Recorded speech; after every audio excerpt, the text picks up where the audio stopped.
તો છેલ્લે આપણે અધ્યયન પર અસર કરતા પરિબળો એમાં વિદ્યાર્થી સંબંધિત જે પરિબળો હતા એની વાત કરેલી. અત્યારે બાકીના જે પરિબળો છે એની 1 by 1 ચર્ચા કરીશું. તેમાં સૌથી પહેલા શિક્ષક રિલેટેડ, શિક્ષક સંબંધિત એવી કઈ બાબતો છે કે જે વિદ્યાર્થીઓના શીખવા પર અસર કરે છે. શીખવા પર અસર કરવી એટલે વિદ્યાર્થી સારું શીખશે અથવા સારું નહીં શીખી શકે, એને શીખવામાં ઝડપ સારી રહેશે અથવા ઝડપ બહુ ઓછી રહેશે. ટૂંકમાં વિદ્યાર્થીની જે શીખવાની બાબત છે એ બાબત પર શિક્ષકના એવા કેવા વર્તન વ્યવહાર, શિક્ષકની એવી કઈ બાબતો છે કે જે વિદ્યાર્થીને શીખવામાં, અધ્યયન કરવામાં રસ પેદા કરે છે અથવા તો અવરોધે. તો તમે કેટલાક જે મને બોર્ડ ઉપર લખાવ્યા છે એની પહેલા ચર્ચા કરી લઈએ. સૌથી પહેલી વાત કરીએ માનસિક સ્થિતિ. બહુ સાચી બાબત છે કે શિક્ષક વર્ગમાં જ્યારે શીખવવા આવે છે ત્યારે એની માનસિક સ્થિતિ બહુ અગત્યનો ભાગ ભજવે છે. શિક્ષક માનસિક રીતે જેટલો તાજો હશે, જેટલો ફ્રેશ હશે, એટલું સારી રીતે વર્ગમાં કામ કરી શકશે. શિક્ષક જ્યારે શીખવતો હોય ત્યારે એની પર જો માનસિક કોઈ દબાણ હોય, એ દબાણ પછી એના ઘરનું હોય, સમાજનું હોય, આચાર્ય પક્ષથી હોય, વિદ્યાર્થી પક્ષથી હોય, કોઈ પણ પક્ષનું હોય, પણ જો શિક્ષક કોઈ ચોક્કસ દબાણ સાથે વર્ગમાં પ્રવેશ કરશે તો સ્વાભાવિક છે કે એનો જે જીવ છે એ શીખવામાં નહીં રહે. સતત એના મનમાં પેલું જે દબાણ છે, જે પેલો પોઈન્ટ છે એની ઉપર એનું ધ્યાન કેન્દ્રિત થશે. સોશિયલી કહીએ કે ઘરમાં કોઈ અઘટિત બીના બની ગઈ હોય અને શિક્ષક સ્કૂલમાં આવશે તો પણ ભલે વર્ગમાં હાજર હશે, તો ફિઝિકલી શારીરિક રીતે વર્ગમાં હાજર હશે પણ એનું મન તો પેલા એના ઘેર જ હશે. ઘણી વાર એવું પણ બને કે શિક્ષક પોતે બીમાર હોય અને એમ લાગે કે મારે રજા નથી લેવી અને સ્કૂલમાં આવે, પછી આવીને ઘણીવાર વર્ગખંડમાં બેસી રહે કે આજે હું બીમાર છું, તમારા તરફથી સહાનુભૂતિ મળે, શાંતિથી બેસશે. હવે આ બાબત કઈ બહુ યોગ્ય નથી. શિક્ષક શારીરિક બીમાર હોય તો સ્વાભાવિક છે એની અસર એને માનસિક થવાની જ છે. તો ક્યાંક મેં મારી કોલમમાં પણ લખ્યું છે કે શિક્ષકને જે દિવસે એવું લાગે કે પોતે માનસિક રીતે સ્વસ્થ નથી કોઈ પણ કારણસર, તો ખરેખર શિક્ષકે રજા લઈ લેવી જોઈએ, ઘેર રહેવું જોઈએ. કારણ કે સ્કૂલમાં આવ્યા પછી જો સારી રીતે કામ કરી શકવાનો ન હોય તો એને સ્કૂલમાં આવવાની જરૂર નથી. તો શિક્ષક માટે પહેલી બાબત છે કે માનસિક રીતે સ્વસ્થ હોવો જોઈએ અને સ્વસ્થ હશે તો સારામાં સારી રીતે કામ કરી શકશે. બીજી બાબત જે આવે છે શિક્ષકની શૈલી, અભિવ્યક્તિ. શિક્ષક બહુ જ નોલેજેબલ હોય, ધારો કે માની લઈએ એની પાસે ઘણું જ્ઞાન હોય પણ એને પીરસતા જ ન આવડતું હોય તો ઘણીવાર આપણે જમવા બેઠેલા હોઈએ, કોઈ પીરસવા માટે આવતું હોય પણ એની પીરસવાની ઢબ યોગ્ય ન હોય, એના હાથ ગંદા હોય, એ પોતે પણ યોગ્ય ન લાગતો હોય તો એના હાથમાં આપણી ડીશમાં પીરસાયેલું આપણે ખાવા પણ નથી ભાવતું હોતું, અથવા જ્યારે આવે છે ત્યારે આપણે ના પાડીએ છીએ મારે નથી જોઈતું. તો એ જ બાબત છે કે શિક્ષક જે રજૂઆત કરે એ રજૂઆત એવી રીતે થવી જોઈએ કે જેથી કરીને વિદ્યાર્થીને ગમે, વિદ્યાર્થીને મજા આવે. આજે પણ તમે જુઓ કે તમને કેટલાક લેખકો, કેટલાક કવિઓ એનું લખાણ બહુ ગમતું હશે. એની પાછળનું કારણ એ છે કે એની રજૂ કરવાની શૈલી. ઘણીવાર એવું પણ બને છે કે નાનો એક ટૂચકો હોય જેને આપણે જોક કહીએ છીએ, તમે સ્ટેજ ઉપર આવીને 4-5 જોક્સ કહેશો તો ઘણીવાર એવું બને છે કે સામેના પાત્ર ઉપર એટલે કોઈ અસર ઊભી ન થાય અથવા સામેના પાત્રો બરાબર હશે પણ નહીં. જ્યારે કેટલાક મિત્રો પાસે એવી આવડત હોય છે કે એની જોક્સ કે બીજે ક્યાંય રજૂ કરશે કે આપણી સામે રજૂ કરશે તો આપણને એમાંથી હાસ્ય ઉત્પન્ન થશે. દોસ્તો એ સમજજો, તમે છે બંને કોમન બાબત, સેમ જોક્સ એક વ્યક્તિ કહે છે તો આપણા મન ઉપર કોઈ અસર થતી નથી, બીજો કહે છે એની એક જોક તો પણ આપણને હાસ્ય આવે છે. એનો અર્થ એવો થયો કે કહેવાની આવડત, અને આ કહેવાની આવડત, રજૂઆત કરવાની આવડત એ જ એની શૈલી થઈ કહેવાય કે કેવી રીતે રજૂ કરે છે, કયા શબ્દોમાં, કયા હાવભાવ સાથે, કયા આરોહ અવરોહ સાથે વગેરે વગેરે. એમાં ઘણી બધી બાબતો આવશે. તો શિક્ષકની શૈલી વિદ્યાર્થીને ગમે તેવી હશે, વિદ્યાર્થીને અનુરૂપ હશે, તો સ્વાભાવિક છે કે વિદ્યાર્થીનું ત્યાં જોડાશે. આપણે સમાજમાં પણ એવું ઘણીવાર જોઈએ છીએ કે કેટલાક વ્યક્તિ આપણી સામે કોઈ રજૂઆત કરતા હોય ત્યારે આપણને કંટાળો આવતો હોય, જ્યારે કેટલાક વ્યક્તિને આપણે સાંભળવાનું ગમતું હોય છે. ઇવન તમે પણ જ્યારે સ્કૂલમાં અભ્યાસ કરતા હતા ત્યારે કેટલાક શિક્ષકના લેક્ચર કે જે પીરિયડ હોય તમને ગમતા હતા, એ બોલતા તમને સાંભળવું ગમતું હતું, જ્યારે કેટલાક શિક્ષકના પીરિયડ નહોતા ગમતા. તો એની પાછળનું કારણ પેલા શિક્ષકની શૈલી પણ હોય છે, એની રજૂઆત કરવાની આવડત જે તમને પસંદ નહોતી પડતી, માટે પસંદ નહોતા પડતા. તો આ બીજી બાબત આવે છે શૈલી. ત્રીજી બાબત આવે છે વિષય વસ્તુનું જ્ઞાન. વિષય વસ્તુનું જ્ઞાન એટલે એને આપણે બીજી રીતે કેવું હોય તો માત્ર પોતાના વિષય પૂરતું જ જ્ઞાન નહીં, પોતાના વિષય પૂરતું જ્ઞાન હશે તો પણ નહીં ચાલે. ગણિતનો શિક્ષક હોય ને એમને એવું કે ભાઈ મને સમાજ વિદ્યાનું બિલકુલ જ્ઞાન નથી કે ગુજરાતીનું બિલકુલ જ્ઞાન નથી, તો પણ નહીં ચાલે. એને બીજા કેટલાક વિષયનું જ્ઞાન હોવું જ જોઈએ. મેં મારા ગુજરાતીના લેક્ચરમાં એક ઉદાહરણ આપેલું, એક વાત કરેલી, બાકીના મિત્રોને પણ શેર કરું છું. કે ધારો કે તમે 10મા ધોરણના શિક્ષક છો, તમારી જે મેથડ છે, તમે કોઈ ગુજરાતીના શિક્ષક બન્યા છો, કોઈ ગણિતના બનશે, કોઈ વિજ્ઞાનના બનશે, કોઈ સમાજ વિદ્યાના બનશે, કોઈ સંસ્કૃતના બનશે. તમને તમારા વિષયનું જ્ઞાન છે, અદ્ભુત. વિદ્યાર્થીઓ તમને બહુ જ નમ્રતાપૂર્વક, બહુ આદર સાથે તમને જોવે છે. પણ દોસ્તો, ઘણીવાર હું કહું છું કે એ સમયે આપણા કરતાં વિદ્યાર્થી વધારે હોશિયાર, વધારે નોલેજેબલ હોય છે. કારણ કે આપણને તો આપણા વિષયનું જ જ્ઞાન હોય છે. સંસ્કૃતના વિષયના શિક્ષકને આપણે એમ કહીએ કે આ ગણિતના 5 દાખલા ગણી આપજો, નહીં આવડે. ગણિતના વિષયના શિક્ષકને આપણે કહીએ કે આ હિન્દીના 5 પ્રશ્નો લખી આપો, તો નહીં આવડે. તો આપણને તો માત્ર એક વિષયનું જ્ઞાન હોય છે. જ્યારે પેલો 10મામાં જે વિદ્યાર્થી અભ્યાસ કરે છે એને તો 7 વિષયનું જ્ઞાન હોય છે. તો એ રીતે વિચારવા જઈએ તો 10મા ધોરણમાં આપણી સામે બેઠેલો વિદ્યાર્થી વિષયની રીતે જોવા જઈએ તો આપણા કરતાં વધારે નોલેજેબલ છે. ભલે આપણે બધું 10મા ધોરણમાં ભણ્યા છીએ, પણ ક્યાંક ભૂલ્યા પણ છીએ, અને ભૂલવાના કારણે પેલો વિદ્યાર્થી આપણાથી આગળ નીકળી જાય છે. તો એવા સમયે શિક્ષક પાસે પોતાના વિષયનું તો જ્ઞાન હોવું જ જોઈએ, પણ બીજા વિષયનું જ્ઞાન પણ હોવું જોઈએ. એટલા માટે કે જો બીજા વિષયનું જ્ઞાન હશે તો એ ભલે ગુજરાતી શીખવતો હશે તો પણ એ સમાજ વિદ્યા સાથે અનુબંધ સ્થાપી શકશે. ગણિત શીખવતો હશે તો એ ગુજરાતી વિષયનો અથવા તો બીજા કોઈ વિષયનું ઉદાહરણ આપી શકશે. તો વિદ્યાર્થીની સામે તમે જ્યારે ઉદાહરણ પ્રસ્તુત કરો ત્યારે એના અનુભવ ક્ષેત્રના ઉદાહરણ પ્રસ્તુત કરશો તો એને મજા આવશે. અને જેથી કરીને ભલે આપણે એક વિષય શીખવવાનો હોય પણ એનો અનુબંધ બીજા વિષય સાથે વારંવાર સ્થાપિત કરવો જોઈએ. અહીં વિષય વસ્તુના જ્ઞાનને આપણે 2 રીતે મૂલવીએ. હજી બીજી રીતે હું વાત કરું તો એક તો એનું શૈક્ષણિક જ્ઞાન અને વ્યાવસાયિક જ્ઞાન. દોસ્તો એ સમજજો, વિષય વસ્તુનું જ્ઞાન આવશે શૈક્ષણિકમાં આવશે કે તમે BA ની ડિગ્રી લીધી, MA ની ડિગ્રી લીધી, 2 ડિગ્રી લીધી, 2 વિષય સાથે ભણીને આવ્યા, તો સ્વાભાવિક છે કે તમે જેટલું વધારે ભણ્યા હશો એટલું તમારામાં જ્ઞાન વધારે હશે, સીધી વાત છે. તો એ વિષય વસ્તુનું જ્ઞાન થયું. પણ માત્ર વિષય વસ્તુના જ્ઞાનથી પણ નહીં ચાલે, એની પાસે વ્યાવસાયિક જ્ઞાન પણ હોવું જોઈએ.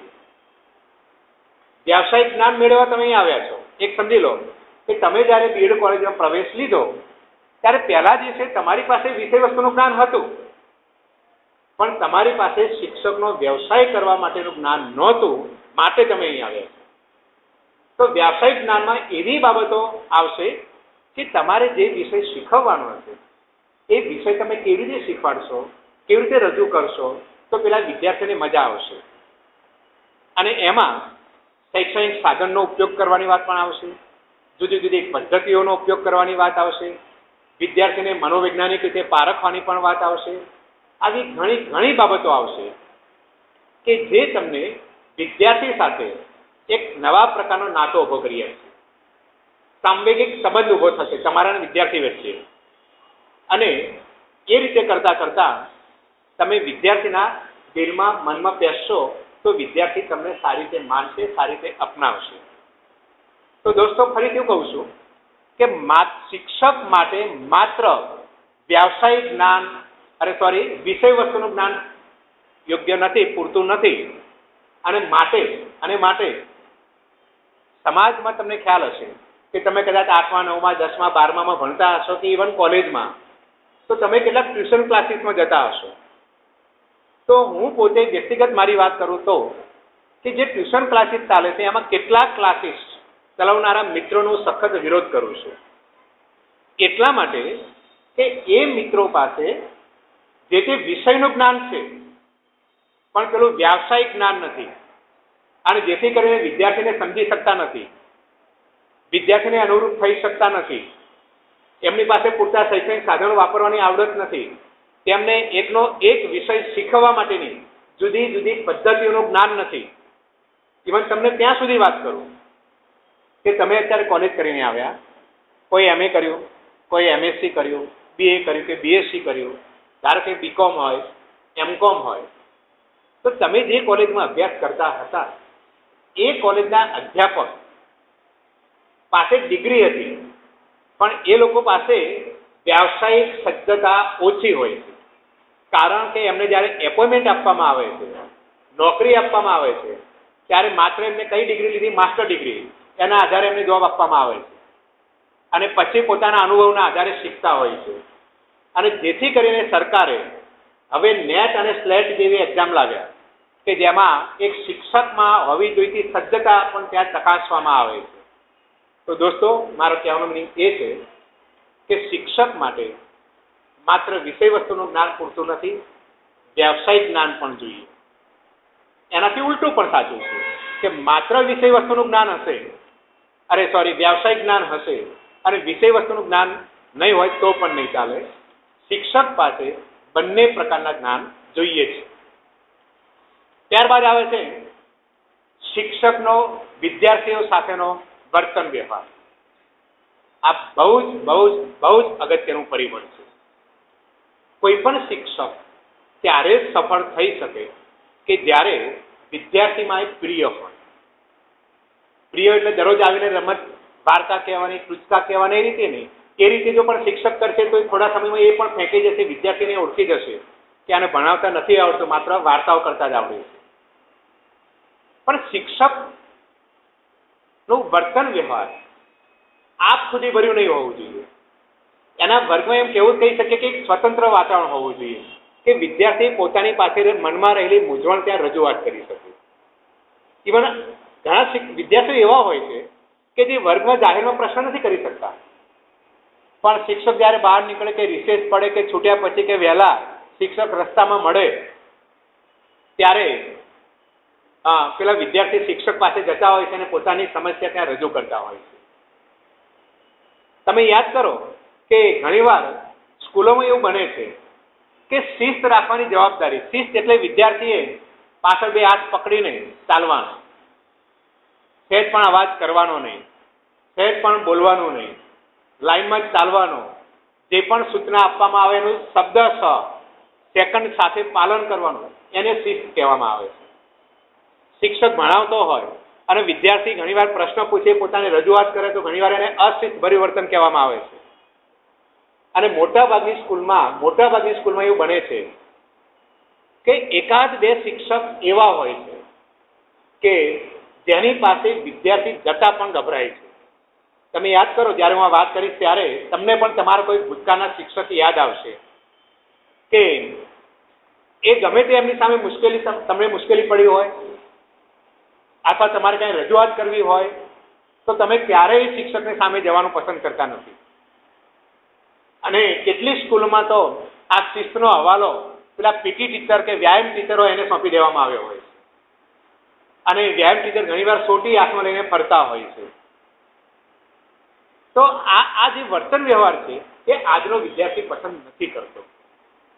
એને પોતાનો જે શિક્ષક છે એને એક મિત્ર તરીકે જોવે છે, પણ મિત્ર તરીકે જોવે, શિક્ષકે મિત્ર બનવાનું છે, પણ એનો અર્થ એવો નથી કે વિદ્યાર્થીના ખભા ઉપર હાથ મૂકીને તમે બે મિત્રો જેમ ચાલતા હોય છે એ રીતે ચાલે. એ પણ મિત્રનો અર્થ નથી. મિત્રનો અર્થ એટલો જ કરીશું આપણે કે વિદ્યાર્થી નિસંકોચપણે શિક્ષકની સામે પોતાની રજૂઆત કરી શકે. શિક્ષક જ્યારે વર્ગમાં ભણાવતા હોય, પ્રશ્ન પૂછે, કોઈ વિદ્યાર્થીને જવાબ ન આવડ્યો તો એને ભોંઠો પાડવાની જરૂર નથી. એની સામે ઉશ્કેરાટથી શિક્ષકે વર્તન કરવાની જરૂર નથી. શિક્ષકે એને પ્રેરણા આપવી જોઈએ કે દોસ્ત હજુ યાદ કર, કદાચ તને યાદ આવશે, કદાચ તને યાદ આવશે. આ રીતે પોઝિટિવલી જો એટીટ્યુડ એનો હશે, પોઝિટિવલી જો એનું વર્તન હશે, તો વિદ્યાર્થીઓ એના વિષયમાં વધારે રસ લેતા થશે, વધારે શીખતા થશે. ટૂંકમાં મારી દ્રષ્ટિએ આમ તો આ બધા જે પણ 4 વાત કરી આપણે 4 પોઈન્ટની, એમાં સૌથી અગત્યનો પોઈન્ટ જો મારે આપવો હોય તો આ બાબતને આપી શકીએ કે શિક્ષકનો વિદ્યાર્થી સાથેનું વર્તન વ્યવહાર. હું તો ત્યાં સુધી કહીશ કે શિક્ષકનું વિદ્યાર્થી સાથેનું જ વર્તન વ્યવહાર કેમ, શિક્ષકનું વાલી સાથેનો પણ વર્તન વ્યવહાર આપવો જોઈએ. આજે તમે જુઓ કે કેટલીક સ્કૂલમાં એવું બને છે કે વાલીઓ અમુક સ્કૂલમાં જતા પણ ગભરાય છે, જતા જ નથી. અથવા સ્કૂલમાં કોઈ વાલી જાય તો અમુક શિક્ષકને જ મળવાનો આગ્રહ રાખે છે, કારણ કે એમને ખ્યાલ છે કે હું આ શિક્ષકને મળીશ તો મને વિશ્વાસ સારો મળશે, આ શિક્ષક આવો ઉદ્ધતાએ ભરે જવાબ આપશે. તો શિક્ષકની આવી જો કોઈ ઇમેજ હોય તો એ શિક્ષકે નાબૂદ કરવી જોઈએ. અને ક્યાંક મારી કોલમમાં દોસ્તો આ વાક્ય નોંધવા જેવું છે. મેં આર્ટિકલનું ટાઇટલ આવું કંઈ આપેલું છે કે શાળાએ, સ્કૂલે વાલીને વેવાઈ તરીકે રાખવો જોઈએ, વાલીને વેવાઈ તરીકે સમજવો જોઈએ. ખ્યાલ આવે છે ને વેવાઈ? આપણા ઘરમાં આપણી દીકરી હોય કે દીકરો હોય, એના સસરા જ્યારે આપણા ઘેર આવે એક વેવાઈ તરીકે આપણે કેટલું માનપાન આપીએ છીએ, એટલું જ માનપાન સ્કૂલે પેલા વાલીને આપવું જોઈએ. વાલી આવે એને તમે શાંતિથી બેસાડો, આવકારો, એની સમસ્યા પૂછો. અને કોઈ પણ વાલી દોસ્તો તમારી પાસે આવે છે ને ત્યારે કેટલીક અપેક્ષા લઈને આવતો હોય, કેટલીક અપેક્ષા લઈને આવતો હોય છે. તે ખાલી લટાર મારવા ત્યાં સ્કૂલમાં નથી આવ્યો.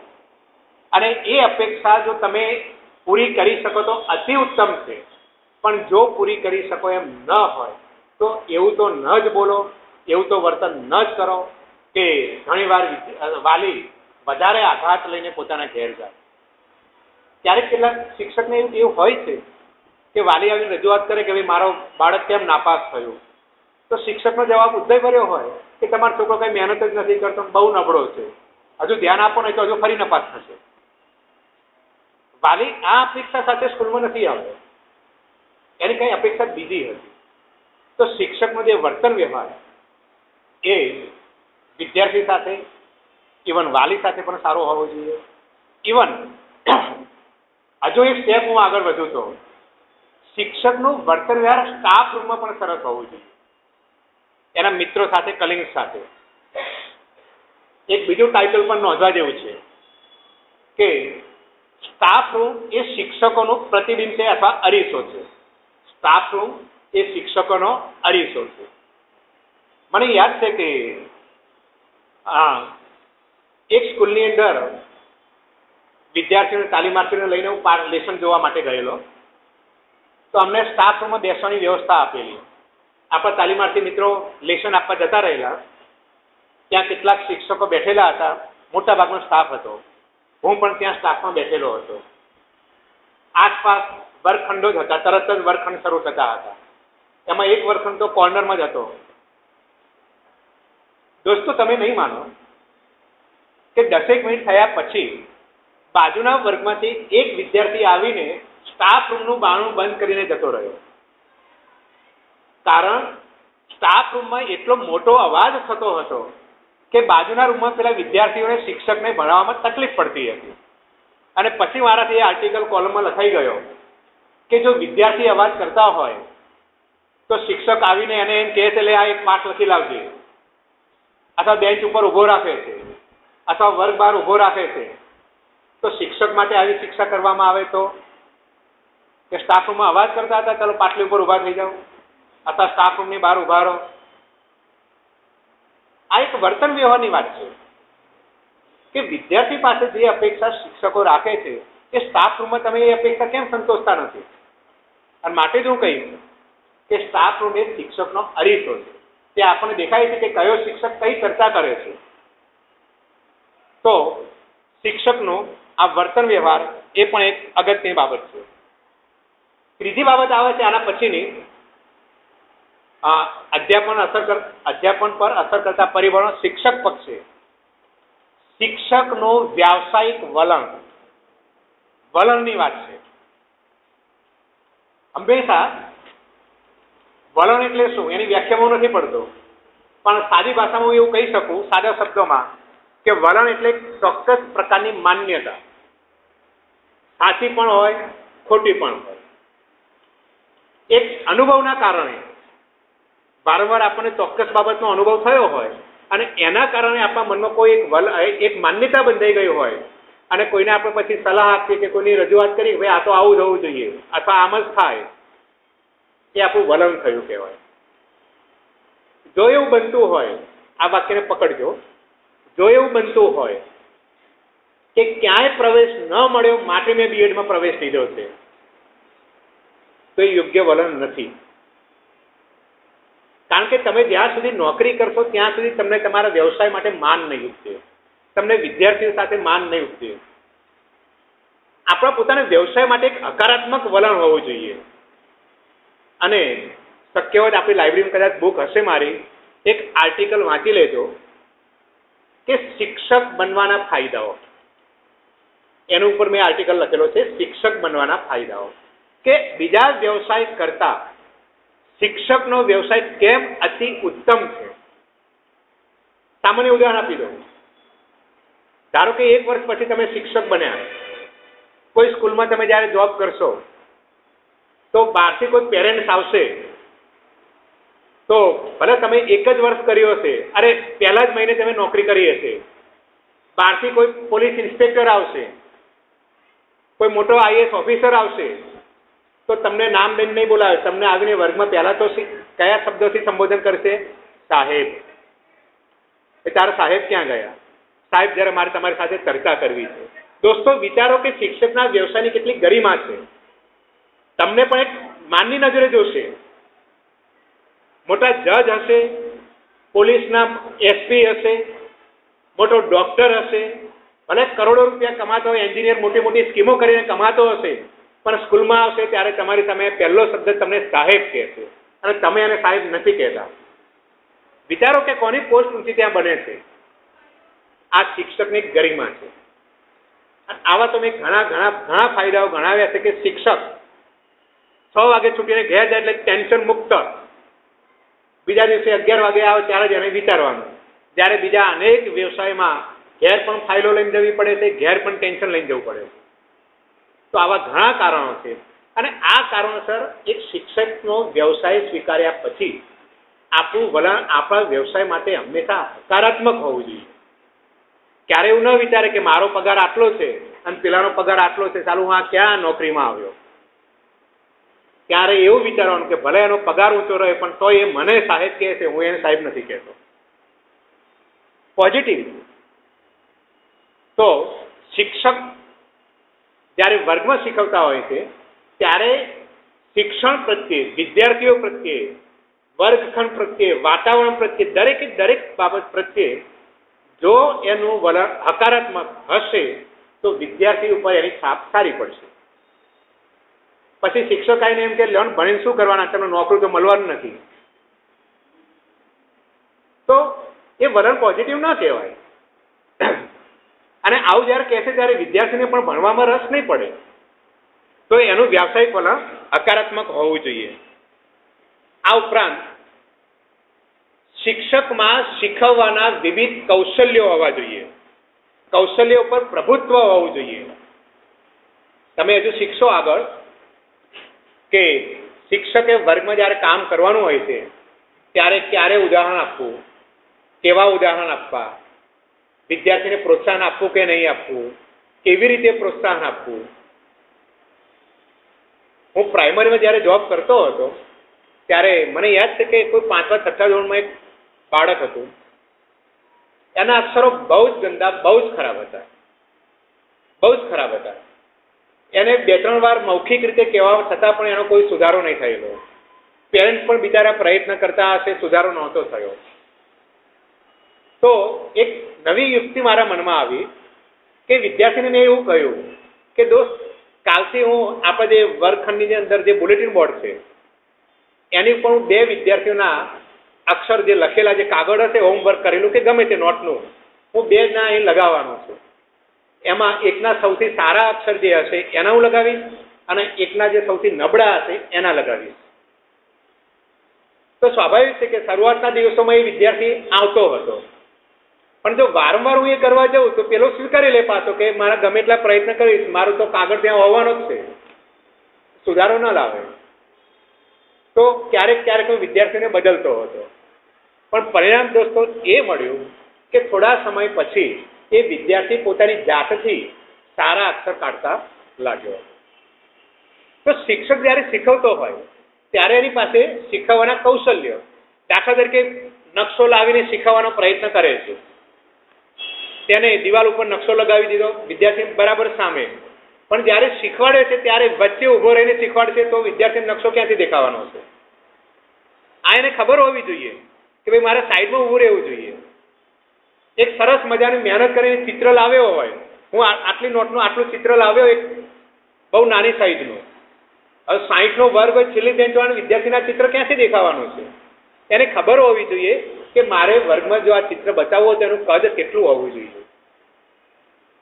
પ્રશ્નો પૂછવા હોય, કેવી રીતે પ્રશ્નો પૂછવા જોઈએ? ફટાફટ પ્રશ્નો પૂછવા, જે આંગળી ઊંચી કરે એને પાસે તરત જવાબ માગી લેવો, અથવા જે જવાબ ના આપતા હોય એને જવાબ આપતા કરવા માટે શું કરવું? સ્વાધ્યાય કેવું આપવું, ક્યારે આપવું, આવી અસંખ્ય બાબતો શિક્ષણ સાથે સંકળાયેલી છે. અને એ બધી કૌશલ્યો જે કહેવાય શિક્ષણના શીખવાના, એ કૌશલ્ય શિક્ષક પાસે હોવા જોઈએ. અને જ્યારે વ્યવસાયિક સજ્જતા કેળવતો હોય છે ત્યારે એને આ કૌશલ્યો હસ્તગત કરી લેવા જોઈએ. તો આટલી વાત હતી અધ્યાપક સંબંધી અથવા શિક્ષક સંબંધિત અધ્યયન પર અસર કરતા પરિબળો. હવે નવા પરિબળો લઈએ. હા, એમાં લઈ વિષય વસ્તુ સંબંધિત, કે વિષય વસ્તુમાં એવી કઈ બાબતો છે કે જે વિદ્યાર્થીમાં કાં તો રસ ઊભો કરે છે અથવા તો અરુચિ ઊભી કરે છે. તમે એક લખાવ્યું છે કે વય કક્ષાને અનુરૂપ. બહુ સાચી બાબત છે, અત્યંત સાચી બાબત કે અને આમ પણ દોસ્તો, જ્યારે પણ ટેક્સ્ટ બુક લખાતી હોય છે ત્યારે વિદ્યાર્થીના માનસિક ઉંમરને, ઇવન શારીરિક ઉંમર, હું જો અહીં 2 ઉંમર કહું છું, મનોવિજ્ઞાનમાં કદાચ તમે શીખશો, વિદ્યાર્થીની 2 ઉંમર, શારીરિક ઉંમર, માનસિક ઉંમર. આપણે જનરલી બહાર એક જ ઉંમરથી બધાને કે ભાઈ કેટલી ઉંમર, કે 12 વર્ષ કે 22 વર્ષ કે 25 વર્ષ. પણ ઘણીવાર એવું બને શારીરિક ઉંમર 25 વર્ષ હોય પણ બુદ્ધિ 12 વર્ષના ઉંમરના બાળક જેટલી ન હોય. અને ક્યારેક એનાથી ઉલટું પણ હોય કે જેને આપણે તેજસ્વી વિદ્યાર્થીઓ કહીએ છીએ, એમની શારીરિક ઉંમર કરતાં માનસિક ઉંમર એમની વધારે હોય છે. તો વય કક્ષા જે આપણે કહીએ છીએ એને અનુરૂપ અભ્યાસક્રમ રચાયેલો હોવો જોઈએ, ટેક્સ્ટ બુક રચાયેલું હોવું જોઈએ. એમાં આપવામાં આવેલા ઉદાહરણો, આપવામાં આવેલા ચિત્રો એ વિદ્યાર્થીને ગમે તેવા હોવા જોઈએ. મેં અગાઉ પણ એકવાર વાત કરેલી છે તમને કે જ્યારે તમે વિદ્યાર્થીની સામે ઉદાહરણ આપો ત્યારે ખાસ દોસ્તો આ ધ્યાનમાં રાખજો કે બને ત્યાં સુધી એવા ઉદાહરણ રજૂ કરવાના કે જે વિદ્યાર્થીઓની આસપાસ એમને જોયેલા હોય, જાણેલા હોય, અનુભવેલા હોય, એમને રસ પડે એવા ઉદાહરણ હોવા જોઈએ. અગાઉ કદાચ મેં એકાદ ઉદાહરણ આપેલું હશે કે મારે તમને ધારો કે પ્રોત્સાહિત કરવા છે, કોઈ ઉદાહરણ આપવું છે. હું ગોધરા જ્યારે જોબ કરતો હતો ત્યાંનું મને એક વાત યાદ છે કે ઇકોનોમિક્સનો એક લેસન આપવાનો હતો. એમાં અધ્યાપક પોતે મોડેલ લેસન આપવા માટે આવ્યા અને એમને વિષયની શરૂઆત કરી ત્યારે એક સાધન બતાવ્યું. વિદ્યાર્થીને કહ્યું કે આ શું છે, ઘેરથી લઈને આવેલા. તો શું લઈને આવ્યા હતા? પાણી ભરવાનું માટલું. વિદ્યાર્થીને પૂછ્યું કે આ શું છે, કે માટલું. એનો ઉપયોગ શું થાય, કે પાણી ભરવા માટે. પછી માટલું મૂકી દીધું. હવે આટલું પૂછવા માટે કઈ માટલું ઘેરથી લાવવાની જરૂર નથી.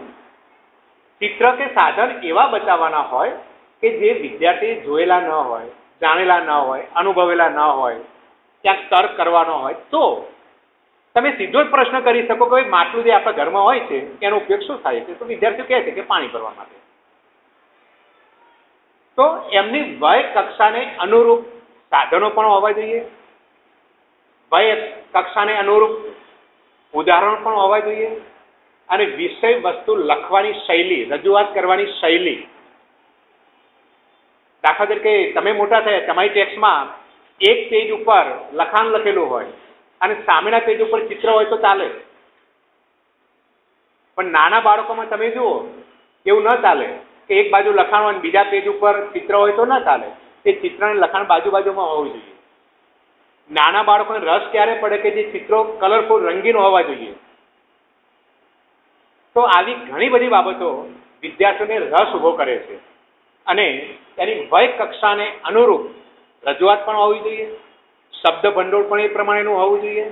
તો આ તમામ બાબતો ધ્યાનમાં રાખી, મનોવિજ્ઞાનને ધ્યાનમાં રાખી અને જો વિષય વસ્તુ પીસાયેલું હશે તો વિદ્યાર્થીઓ સારી રીતે અધ્યયન કરી શકશે. અને એ રીતે નહીં હોય તો વિદ્યાર્થીને અધ્યયન કરવામાં અડચણરૂપ થશે. ત્યાર પછીની બાબત આવે છે અર્થમયતા. વિષય વસ્તુ સંબંધિત જે પરિબળ એમાં અર્થમયતા. અર્થમયતાનો અર્થ આપણે એવો કરીશું કે જે વિષય વસ્તુ છે એ વિદ્યાર્થીને અર્થમય લાગવું જોઈએ. કશુંક એમાં છુપાયેલું છે, અથવા જ્યારે વાંચે ત્યારે સારી રીતે અર્થ એ સમજી શકે તેવું, ખાલી ભણવા ખાતર હું ભણતો નથી એવું ફીલ એને ન થવું જોઈએ.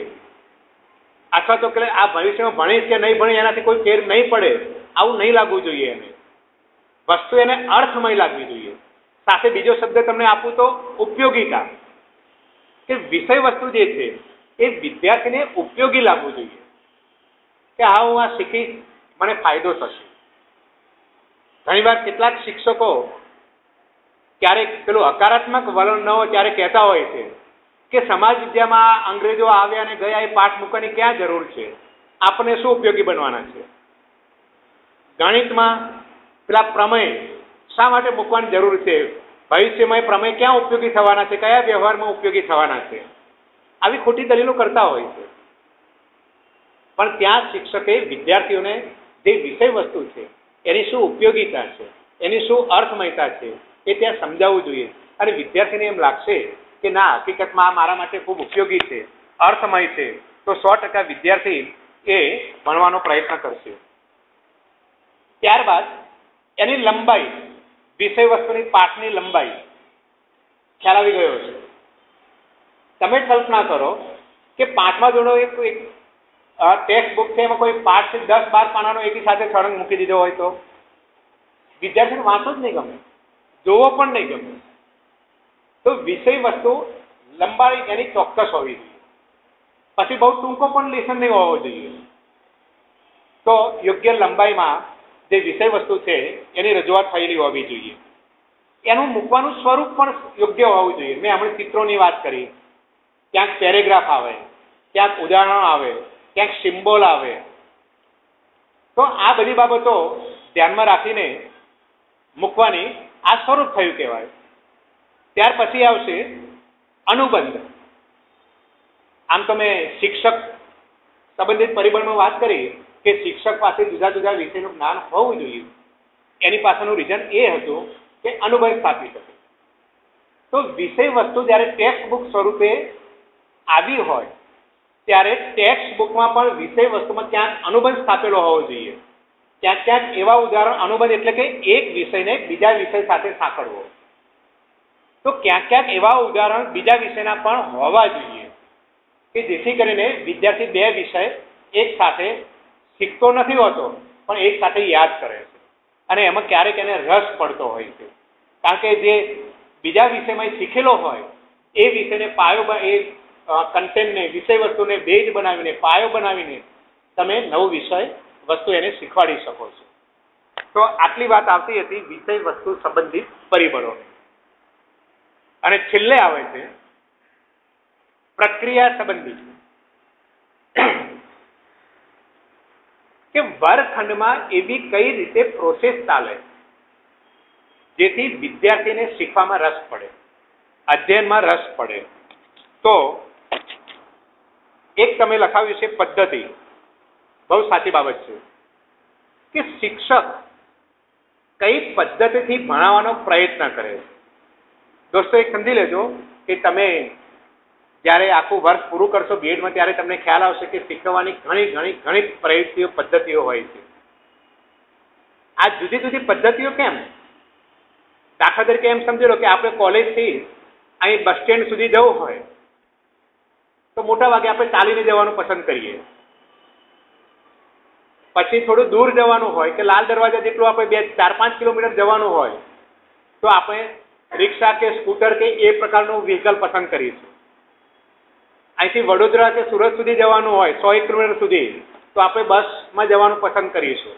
તમે જો અહીં ટ્રાવેલ કરવા માટેના સાધનો બદલાય, તમારે 1000-2000 કિલોમીટર મુસાફરી કરવાની તમે ટ્રેન કે ફ્લાઇટ પસંદ કરશો. તો શિક્ષકે પણ જ્યારે શીખવતો હોય છે ત્યારે કયું વિષય વસ્તુ શીખવવાનું છે એને ધ્યાનમાં રાખીને એને પદ્ધતિ નક્કી કરવી જોઈએ.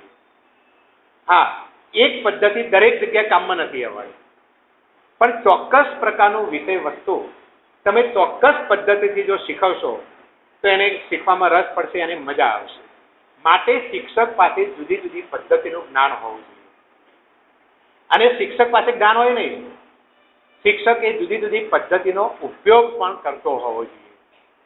તો વિદ્યાર્થી સારી રીતે શીખી શકશે. તો પ્રક્રિયા સંબંધિત પરિબળમાં આ પહેલી બાબત આવશે, આ પદ્ધતિ. બીજી બાબત આવે છે પુનરાવર્તન. આ એક અગત્યની બાબત છે, પુનરાવર્તન. શિક્ષક જ્યારે વર્ગમાં શીખવતો હોય છે ત્યારે કેટલીક બાબતનું ક્યારેક એને ઈરાદાપૂર્વક રિપીટેશન કરવું જોઈએ, પુનરાવર્તન કરવું જોઈએ. આપણે ગઈકાલે શીખી ગયા હતા, હમણાં આજે કલાક પહેલા શીખ્યા, અડધો કલાક પહેલા શીખ્યા. તો આ રીતે પુનરાવર્તન કરીને વિદ્યાર્થીને ભૂતકાળનું કેટલુંક યાદ કરાવવું જોઈએ, એ પણ બાબત આવશે.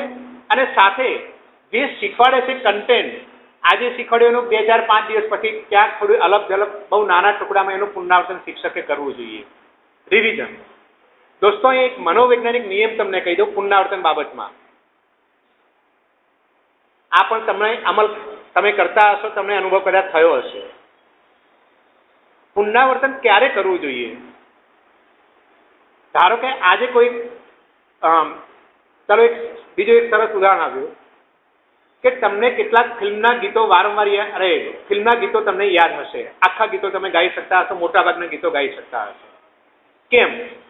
કારણ કે એ ગીત તમે વારંવાર સાંભળો છો, વારંવાર જ્યારે સાંભળતા ત્યારે ગાવાનો પ્રયત્ન કરો છો.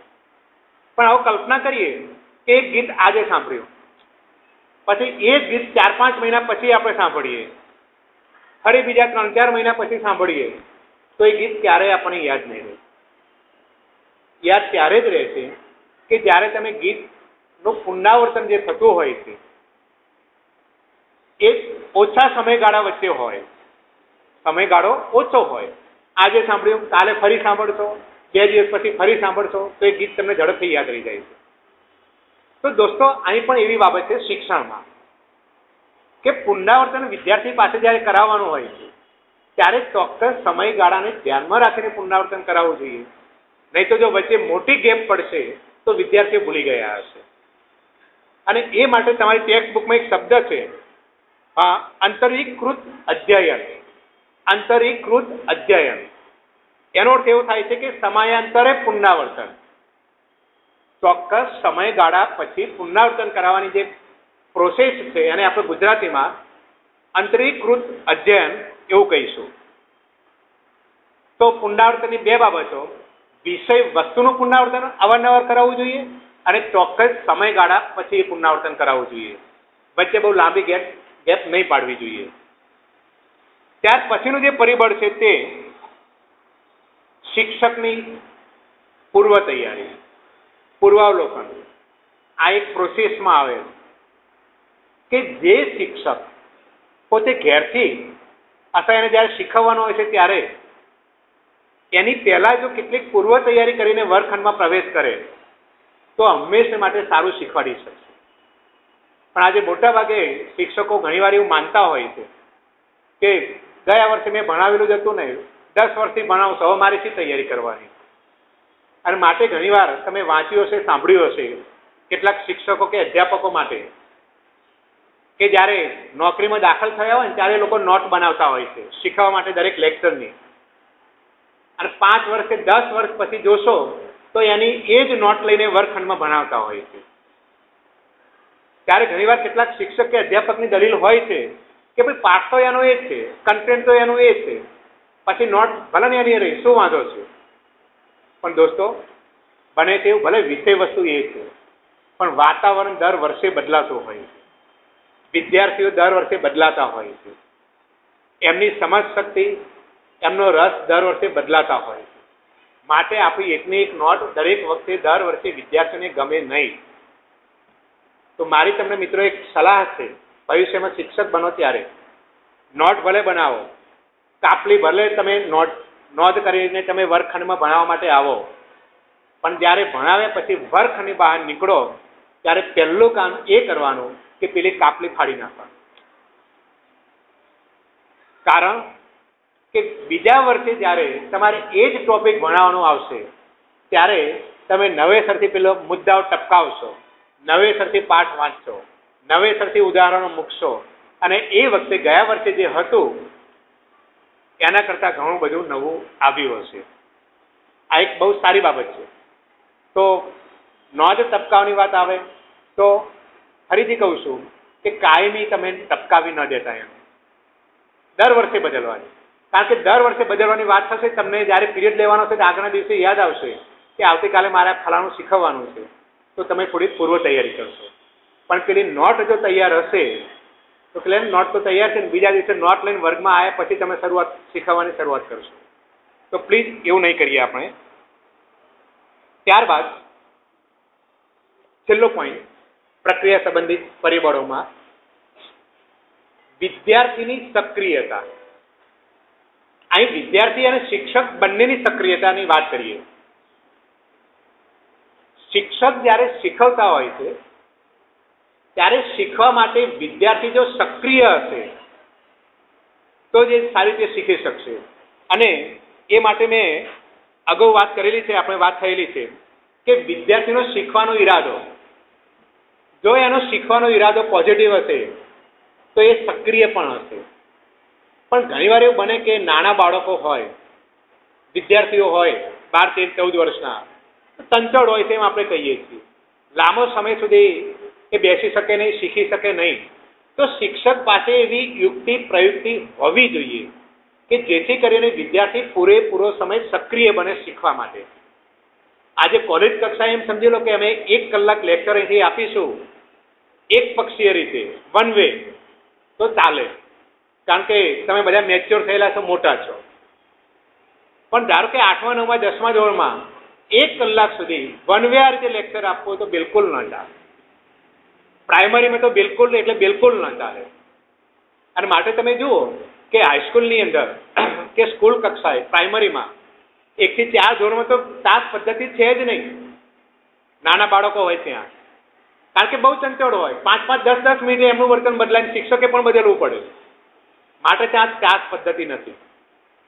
થોડા મોટા થશે પછી જ્યારે પીરિયડ પદ્ધતિની વાત આવે છે ત્યારે 35 મિનિટનો 30 મિનિટનો પીરિયડ હોય છે. કારણ કે વિદ્યાર્થી એટલા સમય સુધી સારી રીતે સક્રિય રહી શકે છે. ટીવી ઉપર આવતા શૈક્ષણિક કાર્યક્રમો પ્રાથમિક શાળાના વિદ્યાર્થીઓ માટે હોય તો માત્ર 20 મિનિટના જ કાર્યક્રમો હોય, કારણ કે વિદ્યાર્થી 20 મિનિટ સુધી ટીવી વ્યવસ્થિત જોઈ શકે છે, પછી ચંચળ બને છે, એનું ધ્યાન બીજે દોડાય. તો શિક્ષક પણ જ્યારે વર્ગખંડની અંદર શીખવતો હોય ત્યારે એને વિદ્યાર્થીને સક્રિય રાખવા માટે જુદી જુદી યુક્તિ પ્રયુક્તિ કરવી પડે. ક્યારેક લેક્ચર આપે, ક્યારેક વિદ્યાર્થી પાસે પ્રવૃત્તિ કરાવે, ક્યારેક વિદ્યાર્થી પાસે વાર્તા કહેવડાવે, ક્યારેક વિદ્યાર્થી પાસે કશુંક બોલાવડાવે, ક્યારેક એ પોતે બોલે, ક્યારેક વિશિષ્ટ પ્રકારના હાવભાવ કરે, તો આવી જુદી જુદી પ્રયુક્તિઓ હશે તો વિદ્યાર્થી સક્રિય રહેશે. અને એમાં સૌથી અગત્યની બાબત એ આવે છે કે વિદ્યાર્થીને પ્રોત્સાહિત કરવાની બાબત, અભિપ્રેરણા. જે શિક્ષક વિદ્યાર્થીને પ્રોત્સાહિત કરતો નથી એ ક્યારેય સારી રીતે શીખવાડી શકતો નથી, ક્યારેય પોતે સફળ બની શકતો નથી. તો વિદ્યાર્થીને અવારનવાર શિક્ષકે પ્રોત્સાહિત કરવો જોઈએ. અને દોસ્તો આ ખાસ ધ્યાન આપજો કે તમે જ્યારે શિક્ષક હશો, તમારી સામે 60 વિદ્યાર્થી બેઠેલા હશે, તો 60 વિદ્યાર્થીના વિચારો જુદા, શરીર જુદા, મન જુદા, બધું જ જુદું. અને છતાંય તમારે બધાને એક લાકડીએ આંકવાનો પ્રયત્ન કરવાનો છે, એટલે બહુ કામ અઘરું છે. દરેકના રસ જુદા, પસંદગી જુદી, અને છતાં દરેક વિદ્યાર્થી રસપૂર્વક અભ્યાસ કરે એ કામ શિક્ષકે કરવાનું છે. તો હોશિયાર વિદ્યાર્થી અથવા ધીમી રીતે શીખી શકતા જેને નબળા વિદ્યાર્થી કહીએ છીએ, કેટલાક મધ્યમ વિદ્યાર્થી, એ બધા જે કાંઈ છે એને જે જગ્યાએ છે ત્યાંથી ઊંચી જગ્યાએ લઈ જવાના છે. કેટલાક શિક્ષક તો એવું પણ માનતા હોય છે કે આ તો હોશિયાર છે ને, તું તાર જાતે કરી લેજે ને. જે મધ્યમ છે કે નબળા વિદ્યાર્થી છે એની પાસે વધારે સમય આપે.